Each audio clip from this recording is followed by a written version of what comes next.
हर खबर की ताज़ा नोटिफिकेशन के लिए जुड़े रहिए खबर 100 के साथ। बेल आइकन दबाइए और खबर 100 की सारी नोटिफिकेशन पाइए।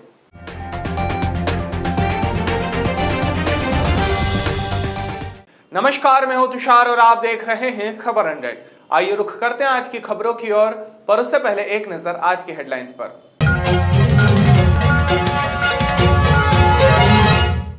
उज्जैन साइबर पुलिस की बड़ी कार्यवाही, 5 आरोपी पुलिस की गिरफ्त में। छतरपुर में कलेक्टर शिलेंद्र सिंह ने उठाया कचरा, दंग रह गए सफाई कर्मी। अलीराजपुर में सड़क सुरक्षा सप्ताह का शुभारंभ, विपुल श्रीवास्तव ने दिखाई हरी झंडी। उज्जैन में चीट फंड कंपनी के विरुद्ध बड़ी कार्यवाही, 4 करोड़ 40 लाख रुपए की 17 संपत्तियां कुर्क।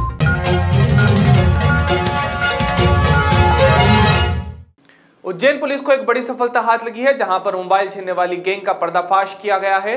गैंग के पास से 14 मोबाइल के साथ 4 दोपहिया वाहन भी जब्त किए गए हैं और 5 आरोपियों को गिरफ्तार किया गया है। बताया जा रहा है यदि कोई महिला फोन पे बात करते हुए पैदल चलती हुई रहती तो ये गैंग उससे मोबाइल छीन कर रफू चक्कर हो जाया करती थी और सुनसान इलाकों में रखी हुई बाइकों को भी ये निशाना बनाया करती थी। पुलिस ने कार्यवाही कर इन्हें गिरफ्तार कर लिया है। अभी हाल में कुछ घटनाएं मोबाइल छीनने की जानकारी में आई थी, इसको लेकर के पुलिस ने एक टीम बना करके लगाई थी और उसमें एक अच्छी सफलता माधवनगर थाना और साइबर टीम को मिली है, जिसमें से 5 आरोपी पकड़े गए हैं। उनसे लगभग 12 मोबाइल जब्त हुए, 4 जो बाइक हैं चोरी की बरामद हुई है। अब तक लगभग 5 से 6 लाख का जो मसूल का बरामद हुआ है, जिनमें से 7 घटनाएं विभिन्न थाना क्षेत्रों की हैं। 4 जो बाइक बरामद हुई है उनमें से 1 बाइक इंदौर की है, 3 बाइक यहाँ उज्जैन से चुराना पाया गया। पूछताछ में सभी आरोपी नए लड़के हैं और ये अपने शौक पूरा करने के लिए मोबाइल छीनते थे और चोरी की बाइक भी इसमें उपयोग करते थे ताकि उनकी आरोपियों की पहचान न हो सके। मोबाइल कहाँ लेते थे, कहाँ मोबाइल चूंकि घटनाएं जो भी आई हैं उसमें सभी नई घटनाएं हैं, पिछले लगभग 2 महीने की घटनाएं हैं। तो जो अधिकांश मोबाइल उनके घरों से मिले हैं, लेकिन ये भी जानकारी मिली है कुछ ये मोबाइल चुरा करके डॉलर मार्केट इंदौर में भी बेचते थे। चोरी की जो बाइक है इनमें से 1 बाइक इंदौर की चुराई हुई है, 3 बाइक उज्जैन की है। सभी जो बाइक को बरामद किया गया है और जो फरियादी उनसे भी संपर्क किया गया है और उसमें कार्रवाई कराई जा रही है। उज्जैन कलेक्टर आशीष सिंह के निर्देशन पर चीट फंड कंपनी के विरुद्ध जिले में कड़ी कार्यवाही करते हुए SUSK इंडिया कंपनी के 12 भागीदारों के विरुद्ध कार्यवाही की गई है। कंपनी के मालिक, जिनमें शिव मंदिर रोड मक्सी निवासी कैलाश लोधी, भगवंदा बाई लोधी, अनिल लोधी के नाम से भोपाल, उज्जैन और शाजापुर जिले में स्थित मकान, भूखंड और भूमि को कुर्क किया गया है। SUSK करके एक चिट फंड कंपनी है जिसकी 17 प्रॉपर्टीज का जो कुर्की की कार्रवाई है वो प्रारंभ करी गई है और 17 में से 6 जो हैं संपत्तियां हमारे उज्जैन जिले की हैं, जिनका आज कब्जा भी अभी प्राप्त किया जा रहा है। और ये पूरा का पूरा जो कार्रवाई है, जो माननीय मुख्यमंत्री जी का अभियान है, जिसमें सभी प्रकार के समाज के जो ऐसे दुश्मन जो नागरिकों को किसी न किसी तरीके से पीड़ा पहुंचाते हैं, उनको परेशान करते हैं, उनको पूरी तरीके से नेस्तनाबूद किया जाए। उसी के तहत उज्जैन में चाहे भूमाफिया हो, चाहे मिलावटखोरी का अभियान हो, चाहे आपराधिक जो दूसरे ऐसे तत्व हैं उनके घर गिराने की कार्रवाई हो, अवैध शराब की कार्रवाई हो, करी जा रही है। चिटफंड कंपनियों के मामले में ऐसी 16 कंपनियों की हम लोगों ने पहचान करी है जिन्होंने कहीं न कहीं लोगों के साथ में ठगी करी है। उनकी एक तरफ तो जांच पुलिस के द्वारा चल रही है, जो उनकी दूसरी संपत्तियां हैं उनको निकालने की हम लोग लगातार कार्रवाई कर रहे हैं और जिनकी संपत्तियां मिलती जा रही हैं, जैसे इसकी SUSK की मिली है, उनको तत्काल कुर्की करके हम लोग नीलाम कराएंगे और जो पैसा प्राप्त होगा उसको लोगों को लौटाया जाएगा। जिनके साथ अन्याय हुआ है, जिनके साथ ठगी हुई है, उनको पूरा न्याय मिल सके, इस दिशा में हम लोग प्रयास कर रहे हैं। सहारा इंडिया के भी कई लोग ऐसे आ रहे हैं जिनको शिकायत है उसको। देखिए, सहारा इंडिया का जो मामला है वो प्रदेश स्तर का है, उसमें कई सारे जिलों के लोगों के साथ ठगी हुई है। उसमें जो इनके देश स्तर के प्रदेश स्तर के लोग हैं वो शामिल हैं। प्रदेश स्तर से लगातार इसमें परसू किया जा रहा है और प्रत्येक जिले में, अगर हम उज्जैन जिले की बात करें तो लगभग 2 करोड़ के आसपास पैसे की वापसी सहारा इंडिया के द्वारा पिछले महीने कराई गई थी। अभी इस बार भी कराई जा रही है। हमारे द्वारा लगातार दबाव उन पे बनाया जा रहा है, लेकिन चूंकि इसकी कार्रवाई प्रदेश स्तर से चल रही है इसलिए वहीं से पूरा मामला चल रहा है। लेकिन हम लोग यहाँ पर जरूर देखते रहते हैं कि कितने प्रकरण हमारे पास हैं, उनमें से कितने का भुगतान हुआ है, कितने बचे हुए हैं, उस पर पूरी मॉनिटरिंग हमारी तरफ से करी जा रही है। आज एक दिन का वेतन काटा मंगलवार को उज्जैन में कोठी स्थित कलेक्टर कार्यालय में आयोजित की गई जन सुनवाई में जिले के सीएमएचओ डॉक्टर महावीर खंडेलवाल नदारद रहे। इस दौरान कुछ लोग स्वास्थ्य विभाग की समस्या को लेकर जन सुनवाई में पहुंचे। कलेक्टर आशीष सिंह ने सीएमएचओ को आवाज भी लगाई, मगर सीएमएचओ के वहां नहीं होने के कारण उन्होंने तत्काल सीएमएचओ को 1 दिन का उनका वेतन काटने के आदेश दिए हैं। ये बहुत महत्वपूर्ण जो है विषय होता है और इसमें प्रत्येक अधिकारी कर्मचारी जो विभिन्न विभाग के हैं उनको आने के निर्देश हैं। तो आज सीएमएचओ यहाँ पर उपस्थित नहीं थे जन सुनवाई में बिना सूचना के, अतः उनका 1 दिन का वेतन काटने की कार्रवाई करी गई। कुशीनगर में स्वर्गीय अवध किशोर सिंह क्रिकेट प्रतियोगिता आयोजित हुई, जिसमें मुख्य अतिथि विधानसभा कुशीनगर के पूर्व प्रत्याशी राजेश प्रताप राव ने फीता काटकर हरी झंडी दिखाकर खेल की शुरुआत की। मुख्य अतिथि राजेश प्रताप का कहना है कि खेल से युवाओं का मानसिक और शारीरिक विकास होता है और खेल से आपसी भाईचारा कायम होता है। खिलाड़ियों को हमेशा मैदान में खेल भावना का प्रदर्शन करना चाहिए। छतरपुर में जब कलेक्टर शिलेंद्र सिंह और एसडीएम प्रियांशी भवन ने कचरा उठाकर ट्रैक्टर में फेंका, तब इस दृश्य को देखते हुए सफाई कर्मी दंग रह गए। बताते स्वच्छ भारत अभियान के महाअभियान में छतरपुर कलेक्टर शिलेंद्र सिंह ने शुरू की 168 घंटे तक बिना रुके बिना थके अभियान के तहत देर रात रेलवे स्टेशन के पास मौके पर पहुंचकर सफाई की और सफाई कर्मियों का मनोबल बढ़ाया। खुद कलेक्टर शिलेंद्र सिंह ने फावड़ा पकड़कर सफाई की। इस मौके पर एसडीएम प्रियांशी भवन ट्रैक्टरों में कचरा भरती रही। वहीं नगर पालिका सीएमओ ओमपाल भदौरिया भी कचरा उठाते रहे और सभी अधिकारी सफाई कर्मियों का हौसला बढ़ाते रहे। इस रात में जो अभियान दिन रात कंटिन्यूअस चल रहा है, अगर रात में मैं खुद भी नहीं आऊँगा, मैं अपने घर में सोऊंगा, तो मेरे कर्मचारियों को लगेगा कि आप तो आराम कर रहे हैं और हम लोगों से काम करा रहे हैं, या जो लोग इसमें हम लोगों का सहयोग करें उनको लगेगा कि हम लोग अकेले हैं, वो अकेलापन महसूस न करें। और दूसरा मैंने कहा ना कि जब आप किसी चीज़ को अपना मान लेते हैं, अपनेपन की दृष्टि से देखते हैं, अगर आप इस शहर को अपना शहर मानते हैं, तो मैं हमेशा कहता हूं कि आपको एक अपनत्व की भावना रहेगी। और जब अपना ये शहर है तो उस शहर को साफ़ सुथरा क्यों नहीं होना चाहिए। मेरा अपना शहर साफ़ रहे, ये मेरी जिम्मेदारी है, ऐसा मेरा मानना है। इसीलिए मैं इसमें टाइम नहीं देख रहा हूँ कि इसमें टाइम ऑड टाइम है या नहीं है। टाइम महत्वपूर्ण नहीं है, महत्वपूर्ण है इस शहर को अच्छा बनाना। यातायात नियमों के प्रति लोगों को जागरूक करने और उसके पालन के लिए लोगों को सतर्क रहने के उद्देश्य से सोमवार को अलीराजपुर में सड़क सुरक्षा सप्ताह का शुभारंभ किया गया। इसकी शुरुआत विपुल श्रीवास्तव ने हरी झंडी दिखाकर की और इसके साथ ही पुलिसकर्मियों ने हेलमेट वाहन रैली और हेलमेट सुरक्षा का संदेश भी दिया।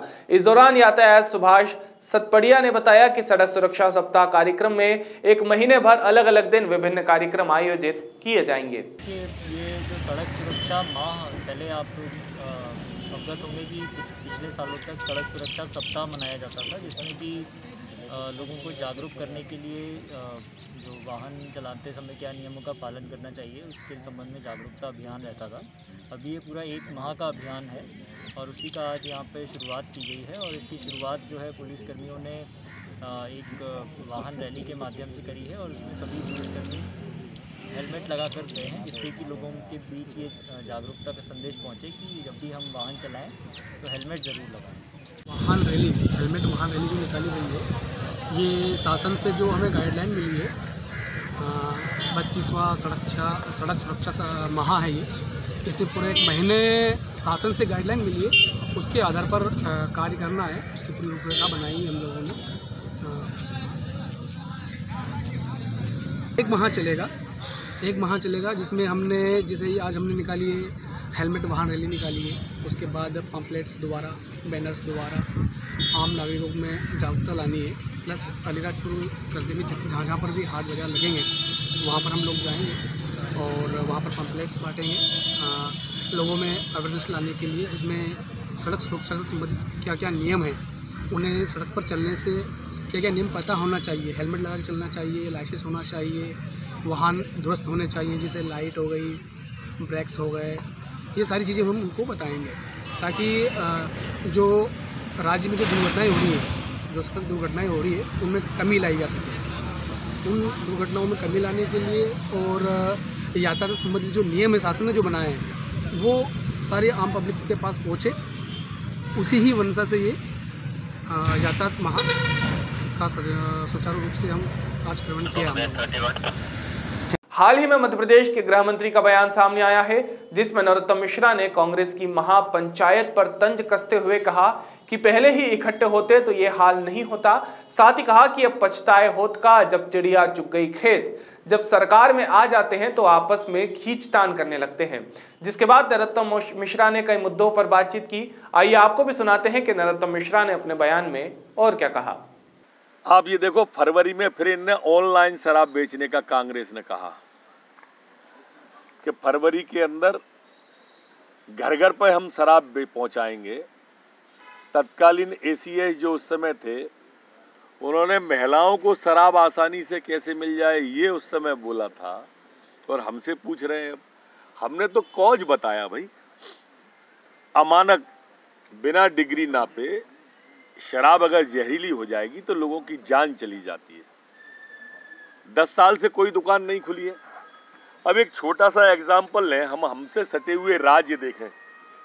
हमसे सटे हुए राज्य महाराष्ट्र, प्रति लाख आबादी पे कितनी दुकानें हैं? 21। मध्य प्रदेश में कितनी है मालूम है प्रति लाख पे? ओनली 4। महाराष्ट्र में 21, यहाँ पे 4। यूपी में, राजस्थान में 17, हमारे यहाँ 4। यूपी में 12, हमारे यहाँ 4। प्रति लाख आबादी बता रहा हूँ। यूपी में 12 दुकानें प्रति लाख आबादी पे है, हमारे यहाँ कुल 4। महाराष्ट्र में 21 है प्रति लाख पे, हमारे यहाँ 4 है।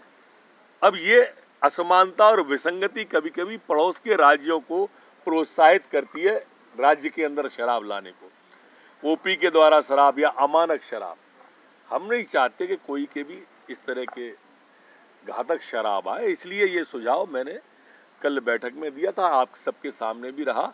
मैं अभी भी इसी पक्ष का हूं कि शराब की दुकानें बढ़नी चाहिए और ज्यादा दूरी पर नहीं होना चाहिए। आजादी के पहले देश के लिए मर मिटने का जज्बा जरूरी था, लेकिन आजादी के बाद अब देश के लिए जीना जरूरी है। ये बात किसान नेता और कृषि मंत्री कमल पटेल ने कही। साथ ही कहा कि देश के लिए मरने और देश के लिए जीने की प्रेरणा हमें नेताजी सुभाष चंद्र बोस से मिलती है, जिनकी इस वर्ष 124वीं जयंती है। कृषि मंत्री कमल पटेल ने बताया कि केंद्र सरकार ने प्रधानमंत्री नरेंद्र मोदी के नेतृत्व में नेताजी की जयंती को पराक्रम दिवस के रूप में मनाने का निर्णय लिया है। 23 जनवरी को नेताजी सुभाष चंद्र बोस जी की जयंती है।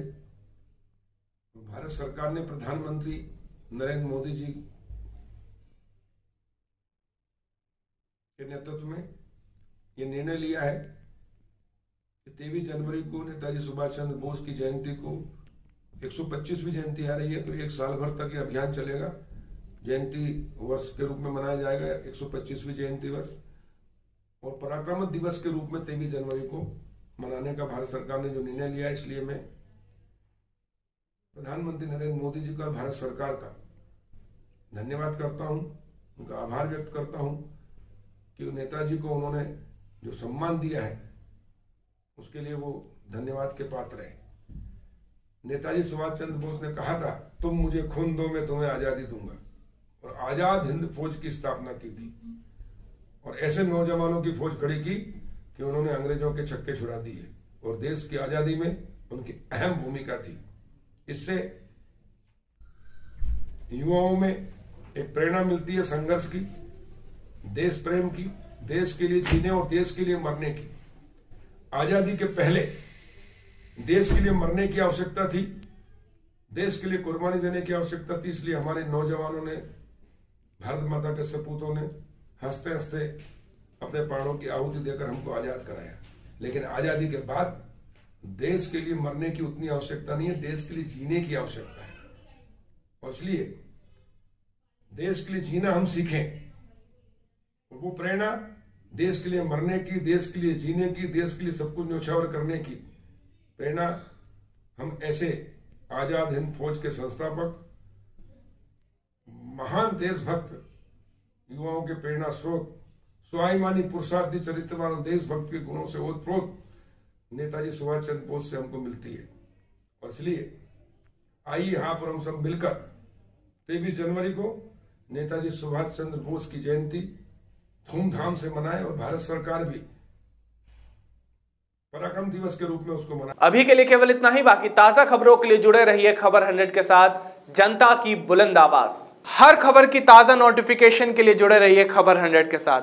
बेल आइकन दबाइए और खबर 100 की सारी नोटिफिकेशन पाइए।